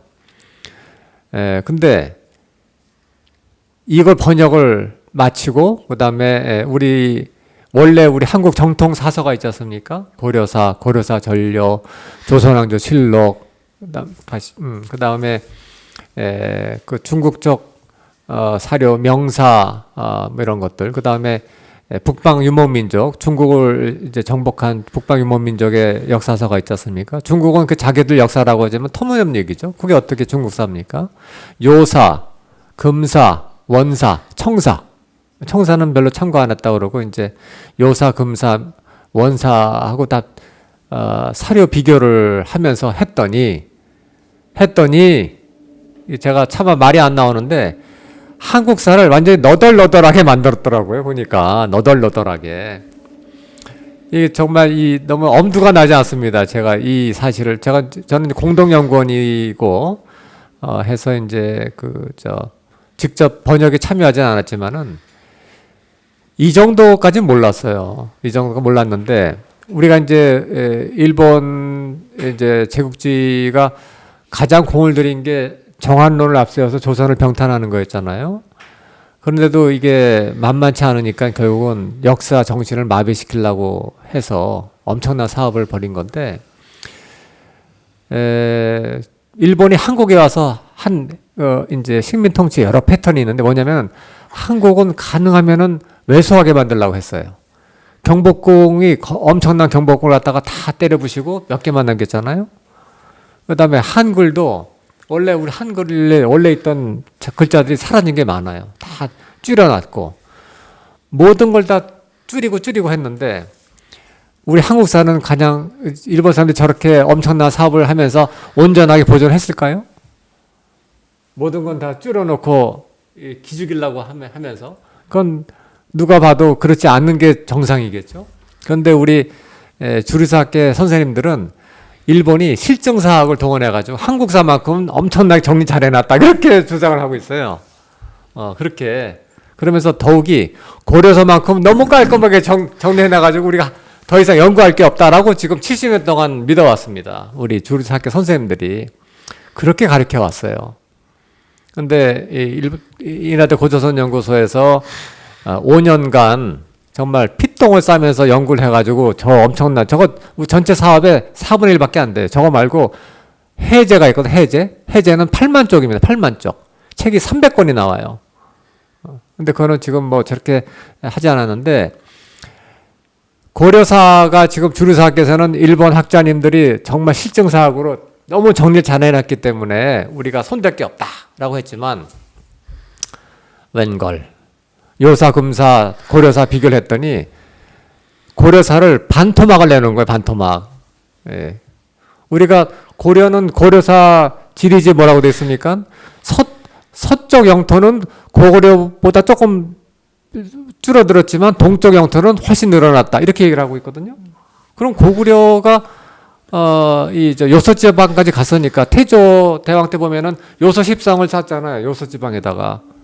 근데 그거보다 못 미쳤으니까 요동반도 정도 어딘가 치고 그다음에 연해주까지 갔다는 얘기인데 우리 학생들한테 배우는 고려는 어떻게 돼 있습니까?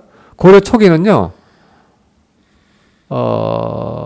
대동강에서 뭐 원산 이렇게 그려놨어요. 그러다가 이제 겨우 이제 신의주에서 원산까지 올라간 걸로 그렇게 가리키고 있거든요.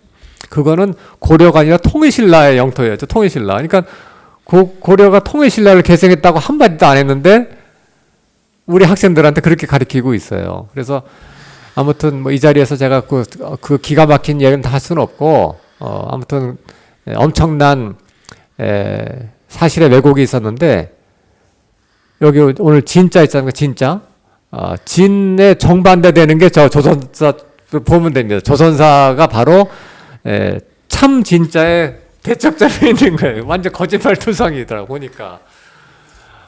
그런데 제가 안타까운 것은 우리 애들한테 거짓말이 잔뜩 들은 독주술 지금 엄마 아빠들이 억지로 먹이고 있는 거예요. 그래서 저도 조용히 살고 싶은데 이게 참 어떻게 우리 애들한테 독약을 먹일 수는 없지 않느냐. 제가 그런 얘기를 하여 왔습니다. 독약을 먹일 수 부모가 돼가지고. 그런데 아까 좋은 말씀하셨는데 놀랍게도 상생방송 이사장님이 이런 얘기를 하시더라고요. 역사의 진실을 밝히는 것하고 천지 인간 농사 짓는 것하고 같은 맥락이다고 그런 얘기를 하시더라고요. 뭐냐면 역사의 진실이 밝혀지는 것하고 인간이 아까 말씀드린 생명의 결실을 맺는 것. 생명의 결실을 맺고 해서 올바른 선택하는 것은 같은 거다. 이렇게 얘기를 하시더라고요. 너무나 놀라운 얘기인데 제가 지금도 곰곰이 생각을 하고 있습니다. 저런 엄청난 이 담론이 도대체 우리가 어떻게 받아들일 것인가. 다시 말하면은 조선 총독부가 왜곡한 역사의 진실이 밝혀지는 것하고 천지 인간 농사가 완성되는 것하고 같이 간다. 이런 얘기 같아요. 아무튼 나중에 우리가 뭐 좀 더 탐구해야 될 얘기고 여기서 우리 할 얘기는 아니기 때문에 그래서 좀 한마디만 제가 좀 말씀을 드려보면요.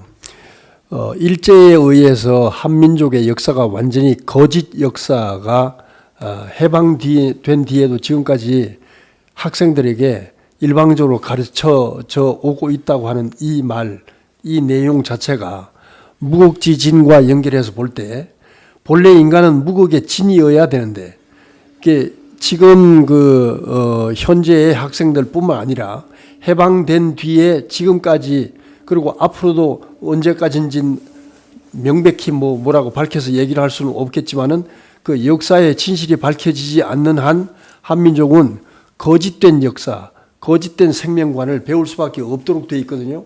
그러면은 이 거짓된 그 역사 인식, 생명 인식이 되어 있는 그 모든 사람들은 결국은 멸절될 수밖에 없는 것이 이게 이제 훈민정음 회례본이 밝히고 있는 그 우주의 인간 농사 짓는 그 정신이거든요.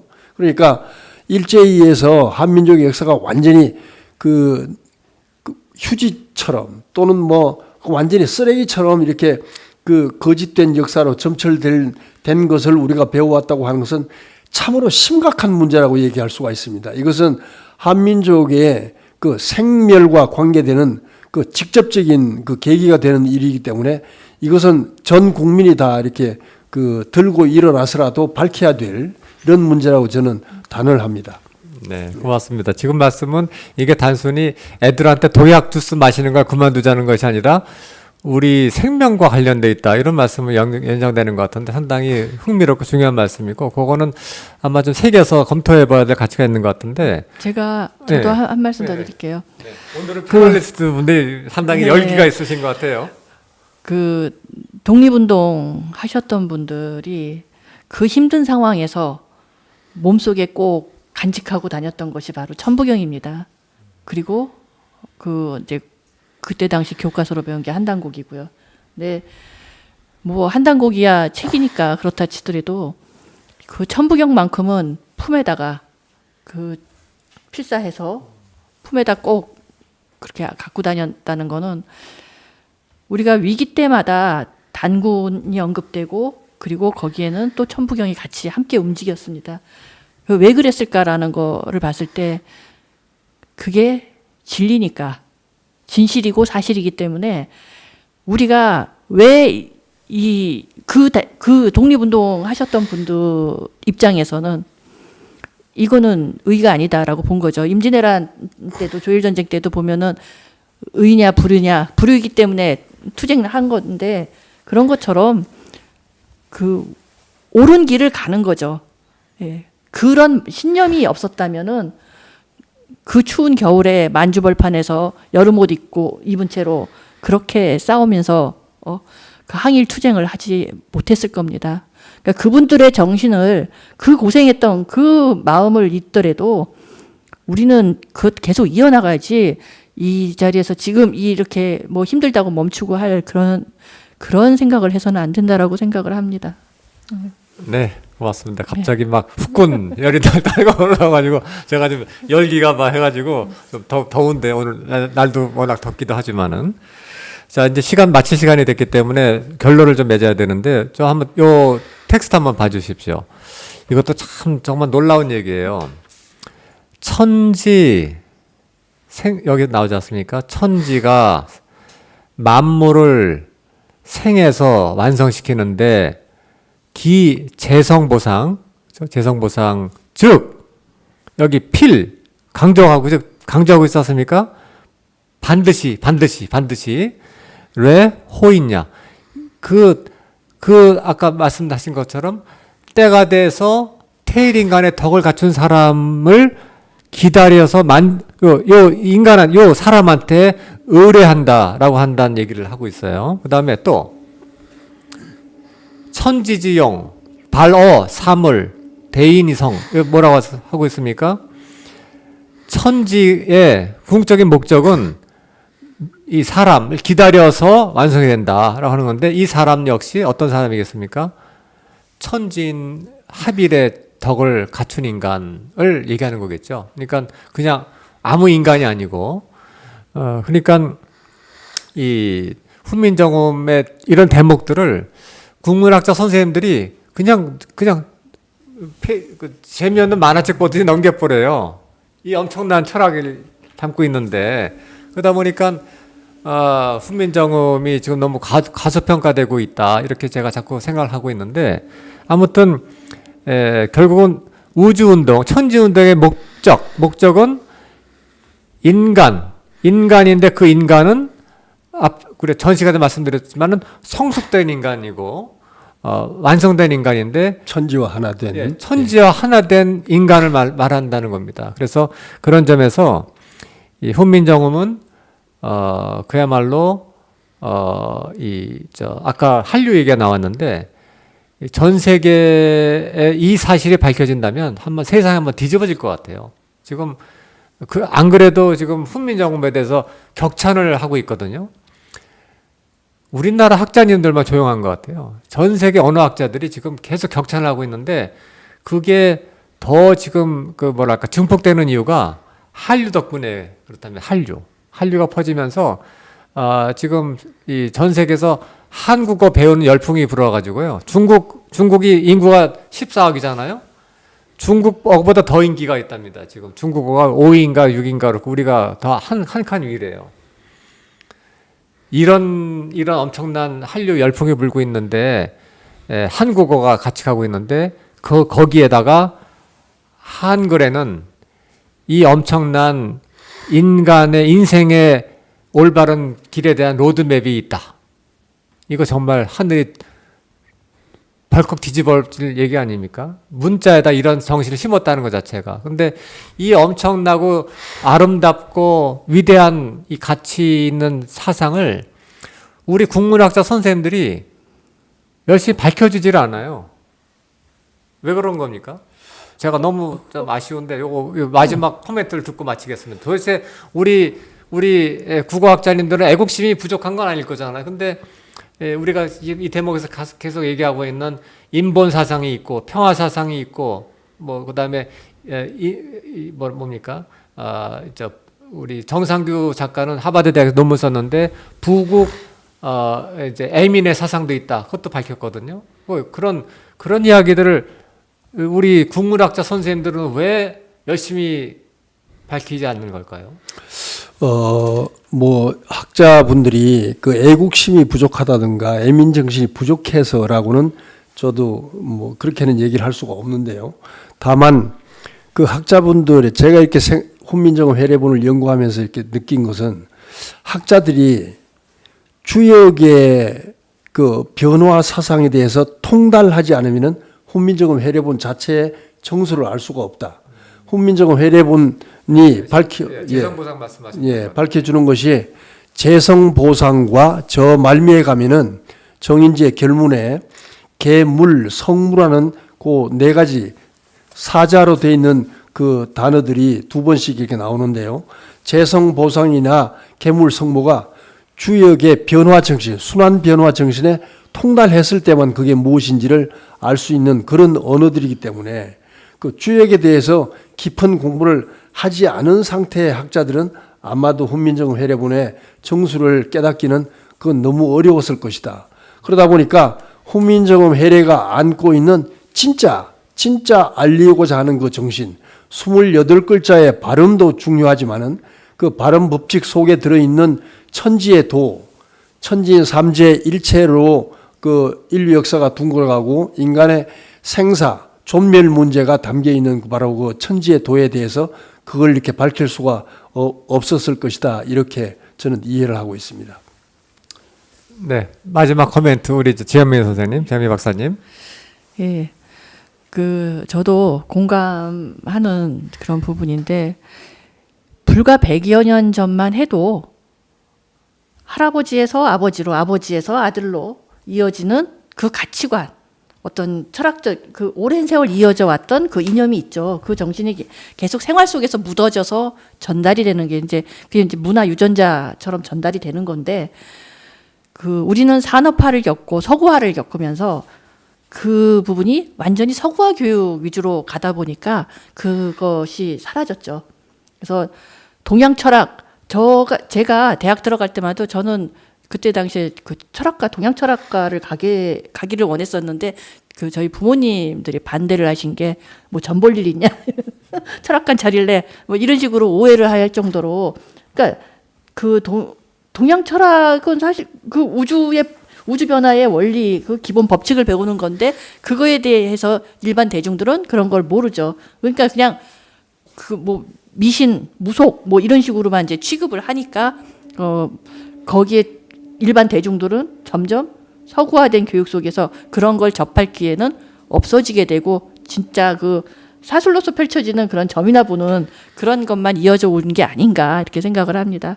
그러다 보니 이해를 할 수가 없어요. 기본 그 뭐 집을 질래도 설계도가 있어야 되는데 그 설계도가 그 한옥집이 아니고 양옥집 설계도다 보니까 이게 이해가 안 되는 거고 더군다나 뭐 아파트 문화 속에서 더하죠. 그런 것들이 지금 와서 이제 다시금 이제 돌아보기 시작하는 게 나오는 게 서양 정신문화 문명의 한계점에 왔고 또 우리도 나름 그야말로 배부르고 등 따시니까 이제 노래 불러야죠. 그러니까 우리의 옛 것들 요즘 뭐 복고풍도 이렇게 나는데 그 우리 것에 대한 그 아쉬움 그리고 또 그 과거의 어떤 전통 문화는 계승 발전하는 거지 그냥 이어만 가는 것은 아니거든요. 그런데 요즘 보면은 왜 요즘 젊은 그 MZ 세대들이 한복을 새롭게 평가를 해서 새로운 스타일을 만든다든가 뭐 여러 가지 전통 문화를 새롭게 해석하고 뭐 심지어 이렇게 국악도 그 퓨전 국악 그룹들도 생기고 할 정도로 그렇게 많이 달라지고 있는데 이런 부분도 지금 우리가 하고 있는 일들은 굉장히 미미하긴 하지만은 그래도 이게 또 임계점이 이렇게 다다르게 되면은 그 폭발할 수 있는 그런 시기가 또 오지 않겠나 이렇게 생각합니다. 네. 그리고 그 제가 오늘 이렇게 시간을 같이 하면서 그 이제 고고학자로서 이렇게 보니까 그 환두대도가 환두대도에 대해서 우리나라 고고학계는 어떤 물건이 있으면은 이거 지름이 몇이고 뭐 크기가 어쩌고 이런 것만 나오지 그 의미에 대해서는 별로 이렇게 연구가 되질 않는데 환두대도도 보면은 큰 고리 큰 자루 칼이라고 하죠. 그 손잡이 있는 부분에 크게 둥글게 환이 돼 있는데 그거는 그것만큼은 다 인정을 해요. 왕족들이 썼다 그 칼은. 그런데 이제 왕이 썼느냐 왕비가 썼느냐 왕자가 썼느냐에 따라서 그 새겨진 문양이 좀 다르긴 한데 거기에 그 큰 고리를 뜻하는 것 자체가 이런 우주 체계의 어떤 순환 고리 이것을 의미해서 그 순환 체계에서 내가 주인이다. 그 권력을 잡은 입장에서는 그런 건 어떻게 표시하는 뜻으로 그런 게 그렇게 만들지 않았을까라는 그런 생각을 해봤습니다. 네. 흥미로운 제가 한 마디만 더 하겠습니다. 시간이 지금 다 됐는데 네, 30초.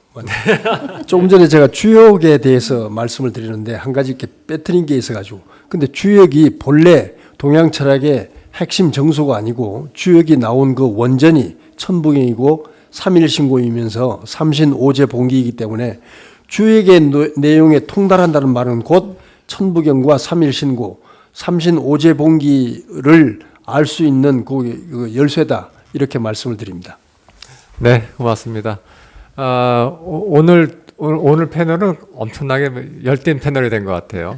아무튼 마지막 다다음 주 시간을 앞두고 있어 보니까 이게 클라이맥스 가는 것 같은데 다다음 주 시간이 그야말로 우리 이 6회차 프로그램의 클라이맥스 기승전결 하는 시간인데요. 이 국문학자 선생님들이 물론 훌륭하시겠지만 그냥 훌렁훌렁 넘어가는 율려재생에 대해서 한번 푹 담가 볼 겁니다. 율려재생. 도대체 도가의 선가의 개념이 갑자기 뚱 왜 튀어나왔나? 누구는 그래요. 그건 그냥 음악 용어다. 전혀 아닙니다. 제가 음악 용어, 물론 음악과 관련이 있지만 여기서 말하는 율려는 우주의 출발 포인트의 근원적인 힘을 우주 생명업. 생명 근원을 말하는 거거든요. 그래서 그 율려를 이해하면은 사람이 된다. 그런 얘기를 제가 들은 적이 있어요. 말을 바꾸면 율려를 모르면 아무리 박사가 100개여도 사람이 안 된다는 얘기를 한다는 겁니다. 그래서 제가 깊이 반성을 하면서 율려 공부를 해야 되겠다 마음을 먹었는데 제가 공부가 부족하기 때문에 패널 선생님 모시고 자꾸 이제 천착을 할 테니까 같이 즐겨주시기 바라고 오늘은 5분 지났습니다. 뭐 너무나 뜨거운 토론하다 보니까 그랬는데 다다음 주에 또 다시 뵙기를 기다리면서 오늘 시간 마치겠습니다. 오늘 여러 이제 줌에도 들어와 계신데 이게 너무 이제 열띠게 진행되다 보니까 질의응답할 시간이 없는데 어쩌면 다음 마지막 시간에는 전체적으로 총괄하는 차원에서 소감을 좀 들을 시간을 갖고자 합니다. 그래서 그렇게 안배할 테니까 좀 기대해 주시기 바랍니다. 여러분 대단히 고맙습니다. 다다음 주에 뵙겠습니다. 감사합니다. 감사합니다.